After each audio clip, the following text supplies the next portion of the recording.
David Zaslav said this about James Gunn and Peter Safran's DC Studios. The work of James and Peter, their creative vision, it's compelling and a great economic return. There's no storytelling content that we have that provides a bigger palette than DC, and there's nobody around right now who can tell these stories with the same imagination and excitement. Nobody. That is the word doing all the work. Nobody around right now. Not we like their plan, not we support the team, not DC is an important asset in our portfolio. No. Zaslav put his name, his credibility, and his corporate authority behind James Gunn and Peter Safran specifically. He said their creative vision was compelling. He said it was a great economic return. He said nobody else could tell those stories with the same imagination and excitement. And now, Zaslav is on the exit ramp. Warner Bros Discovery shareholders have approved the Paramount deal. The Department of Justice has cleared it, and David Ellison is about to become the new power center over the DC universe. Not Zaslav, Ellison. And in around 10 days, Supergirl opens in theaters. So this is not a James Gunn is fired tomorrow video. That's not the claim. The question is much more interesting than that. What happens when the man who built the firewall around James Gunn's DCU leaves the building, and the man who bought the building did not commission the plan? Let's roll that intro.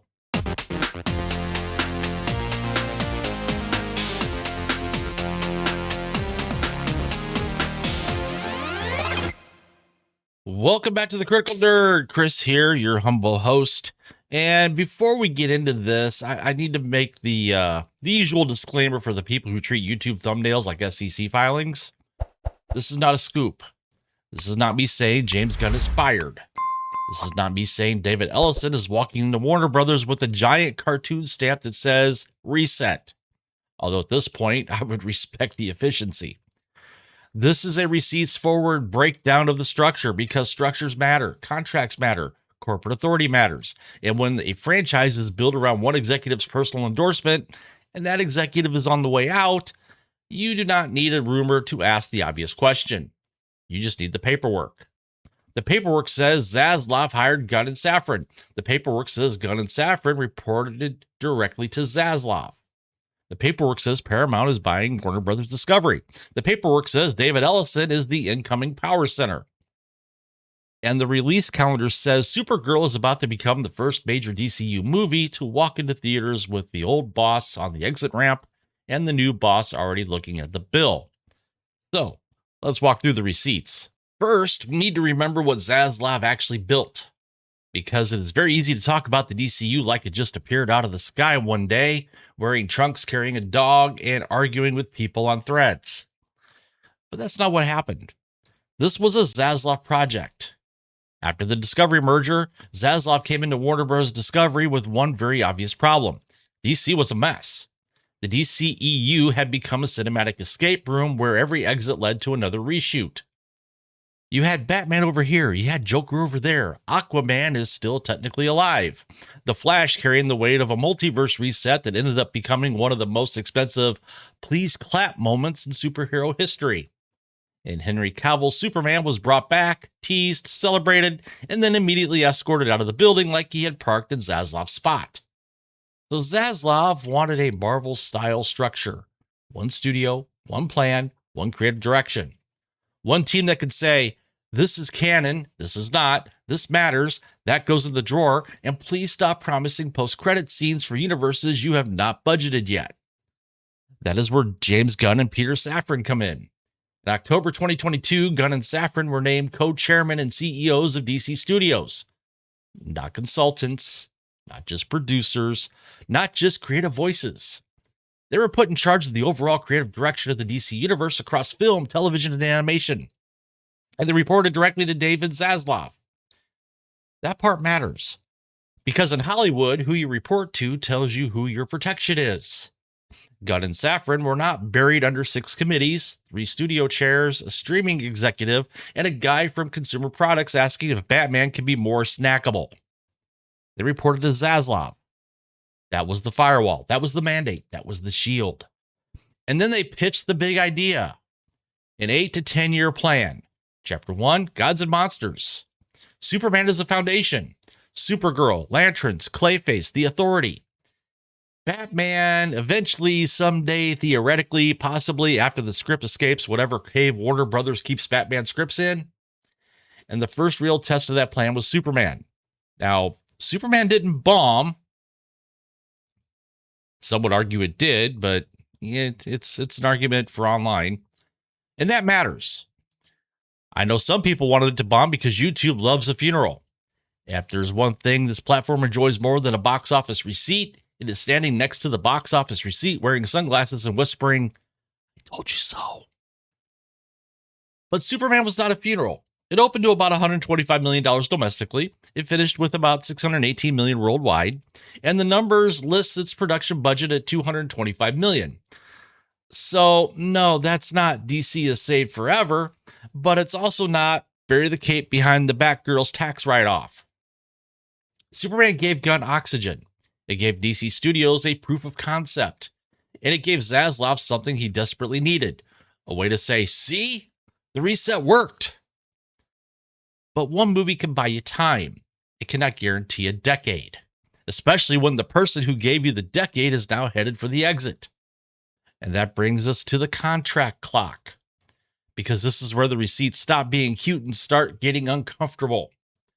Gunn and Safran's original deals were reported as 4-year deals, taking them roughly to October 2026. The current reporting says those contracts now run into the spring of 2027. That sounds like confidence until you do calendar math. October 2026 to spring of 2027 is not a 5-year commitment. It's not a 4-year recommitment. It's not even we are locking this up through the 10-year plan commitment. It's basically a bridge, a handful of months. Hey, let's get this through the sale, the slate, and the next major box office test before anyone makes a final decision extension. That does not mean Gunn is doomed. It means Gunn's mandate had a name attached to it. And that name was David Zaslav. Now, if you've been watching this channel, you already know where this is going because we covered this merger arc for months. We covered the Warner Bros. Discovery sale drama. We covered the Netflix angle. We covered the Paramount coming in with a stronger cash offer. We covered the boardroom chaos. We covered Zaslav's exit package. We covered the shareholder vote. This is not a new story. This is the sequel. And like every modern franchise sequel, it comes with higher stakes, more corporate debt, and at least one character nobody has to return. Paramount's deal was $31 per share in cash. Warner Bros. Discovery shareholders approved it back on April 23rd. The Department of Justice has now cleared the deal, but the deal is still not technically closed, and that part matters. There's still remaining regulatory steps, including foreign interest review at the FCC, international review, and possible state-level challenges. So the clean version is this. The deal's not closed, but is no longer just speculation. We are past, could Warner Brothers be sold? We are now in, who owns the wreckage when the paperwork finishes drying? And that answer is David Ellison. Now listen, to the IP list from Paramount's own merger announcement, Game of Thrones, Mission Impossible, Harry Potter, Top Gun, DC Universe, SpongeBob SquarePants, that's the list. And I want you to notice something. DC is not being talked about as some sacred creative kingdom where everyone gathers in a circle and thanks Zaslav for his bold vision. DC is part of a portfolio. It is the one asset in a giant corporate bundle that includes wizards, dragons, jets, spies, superheroes, and a sponge who lives in a pineapple and may currently be the most stable franchise in the entire company. And then listen to David Ellison's own statement. He said their pursuit of Warner Bros. Discovery was guided by a clear purpose, honoring the legacy of two iconic companies while accelerating their vision of building a next-generation media and entertainment company. That is a perfectly normal corporate statement. It's clean, professional. It is exactly what you say when lawyers, bankers, shareholders, regulators, and 17 people from communications have all taken turns sanding up the edges off the sentence. But here is what is not in that statement. No James Gunn, no Peter Safran, no 10-year DC plan, no nobody better, no Supergirl, no Superman, no personal endorsement of the slate. That silence That there's the receipt, because Zaslav's language was personal. Ellison's language is corporate. Zaslav said nobody could tell these stories like James and Peter. Ellison said Next Generation Media and Entertainment Company. Those are not the same thing. And that is the difference between Zaslav's DCU and Ellison's DCU. For Zaslav, DC was the rebuild pitch. It was part of the story he told Wall Street after buying Warner Media. We have Batman, we have Superman, we have Wonder Woman, we have these iconic characters. We just need a plan. That was the argument. For Ellison, DC is something he's buying. It comes with the studio, it comes with the library, it comes with HBO Max, it comes with CNN, it comes with debt. It comes with whatever is happening on Discovery channels when people are not watching 97 shows about storage units and haunted farmhouses. And it comes with James Gunn's 10-year plan. A plan Ellison did not commission. A plan Ellison did not publicly champion. A plan Ellison now gets to evaluate as the new owner. There's the story. So let's talk about the Gunn problem. And again, for those of you in the back in the cheap seats, the problem is not that James Gunn failed. The problem is that James Gunn's DCU was built inside one corporate reality, and it is now about to operate inside another one. And that matters. Contracts do not magically become meaningless when a company is sold, but relationships do change. Power changes, priorities change, timelines change. And the person who says, no, we are staying the course, may not be the same person who signed off on the course in the first place. Zaslav had three things that protected Gunn: personal loyalty, public endorsement, corporate authority. He hired him. He praised him. He tied DC's rebuild to him. And Gunn and Safran reported directly to him. That was the shield. That was the firewall. That was the reason Gunn could walk into the DCU, remove Cavill, reset the board, and tell everyone, here's the plan. But Zaslav's loyalty does not transfer like an airline mile. His public endorsement does not bind the next owner. And his firewall does not automatically survive when the company itself changes hands. That is where Supergirl becomes very important, because Superman gave Gunn oxygen, but Supergirl is the first major test of whether the oxygen is spreading. And the pre-release signals are not exactly a ticker tape type braid. Superman opened around $125 million domestic. Supergirl is tracking around $55 million plus. That does not mean Supergirl is automatically dead. A $55 million opening is not inherently catastrophic, because context matters, budgets matter, legs matter, competition matters, audience reaction matters. But when the second theatrical DCU movie is tracking at less than half of the first theatrical DCU movie, that is not a tiny detail. That is a boardroom conversation. And the boardroom now has a new owner walking toward the head of the table. Then you add the marketing noise. And this is where you have to be precise. The verified Alcock quote from the Variety interview is this, and I quote, "And it's from a lot of people whose profiles have no photo, who are burner accounts or someone's name, and then data for Christian, which is hilarious to me." Then she added, and I again quote, "But I mean, whose opinion do you really care about? If you're pissing the right kind of people off, you're doing okay." Now, you could argue what she meant. You could argue she was talking about anonymous accounts. You could argue she was talking about toxic fandom. You could argue she was not attacking all Christian dads. Fine. That may all be true, but the box office does not care how much nuance got flattened by social media. The box office only cares whether people bought tickets. That is the part Hollywood keeps forgetting. You can be technically correct in a Variety interview and still lose the marketing war by Friday morning. Ask Snow White how that works. Ask the Marvels how that works. Ask the Flash how that works. And speaking of the Flash, I'm not saying Supergirl is the Flash, but the pre-release warning signs are familiar. Not identical, just familiar. The Flash had corporate hype. It had executive praise. It had trust us, this is going to reset everything energy. It had a lot of reasons people were supposed to care. And then audiences made their own decision. Supergirl has a different problem, but it is walking into a similar environment. The audience is skeptical. The brand is rebuilding. The discourse is already noisy. Tracking is not explosive. And the movie has reportedly been cut down significantly, with about 25 minutes removed from earlier reported versions. Now, maybe that's good. Maybe the movie got tighter. Maybe they found the best version in the edit.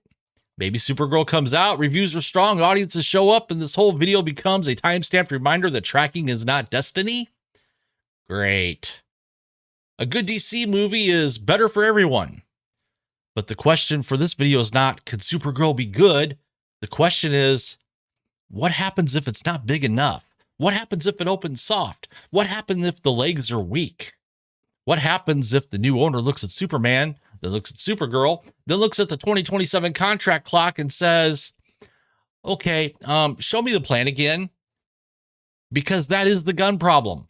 Not creative talent, not Twitter arguments, not whether crypto can sell plush toys at Target. The problem is ownership. Gunn's 10-year plan was pitched to Zaslav. Ellison inherited it. And those are not the same thing. And this is where we land the plane. I'm not here to predict the future like some Hollywood Nostradamus with a ring light. I'm here to document the structure of the problem.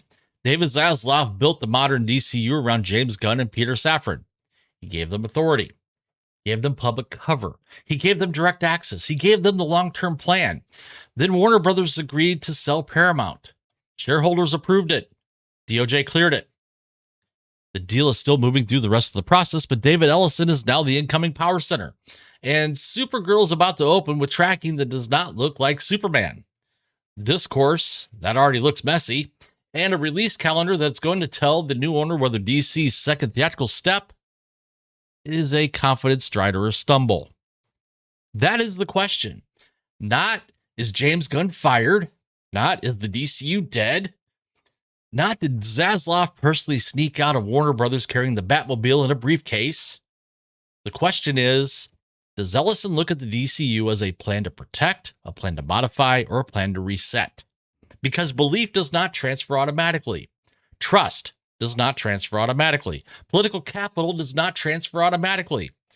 A contract transfers, a brand transfers, but a personal mandate? That has to be renewed by the person now holding the checkbook. And that is why Supergirl matters. It is not just another superhero movie. It is a referendum on whether Superman was the beginning of a durable DCU or just the one movie that bought Gunn enough time to reach the next corporate owner. And to be fair, Supergirl does not need to be Superman. It does not need to open to $125 million. It does not need to carry the entire DC universe on its back while Warner Brothers executives hold hands and whisper, "Please save our EBITDA." But it does need to prove there is demand beyond Superman. It needs to prove the audience is buying the universe. It needs to prove Gunn's DCU is not just a Superman reboot with extra homework. Because if Supergirl underperforms significantly, the new owner has every financial reason to ask the questions Zaslav did not want asked. Are we continuing the plan? Are we modifying the plan? Or are we resetting the plan? That is the uncomfortable part. Zaslav built the DCU. Gunn launched it. Superman gave it oxygen. But Paramount is buying the building, and Gunn's mandate was written by the guy currently packing up the corner office. So no, I'm not predicting James Gunn gets fired tomorrow, but I am saying the protection around him has changed, and if Supergirl lands soft, the conversation changes with it. Because this was supposed to be the clean DC reset, the stable plan, the grown-up version, the finally Warner Brothers knows what it's doing moment. But the receipts now say something else. They say the man who built the plan is leaving. The man who bought the plan did not commission it. And the movie that tests the plan opens in, 10 days? So buckle up, because Zaslav may have built the DCU, but someone else is about to own it. And that someone else is going to want receipts. So do me a favor, smash that like button, subscribe, share this with somebody who still thinks Hollywood franchises are run by creativity instead of debt, contracts, and terrified executives staring at tracking numbers. I'm Chris, the Critical Nerd. Keep your expectations low and your receipts high. And I'll see you in the next one.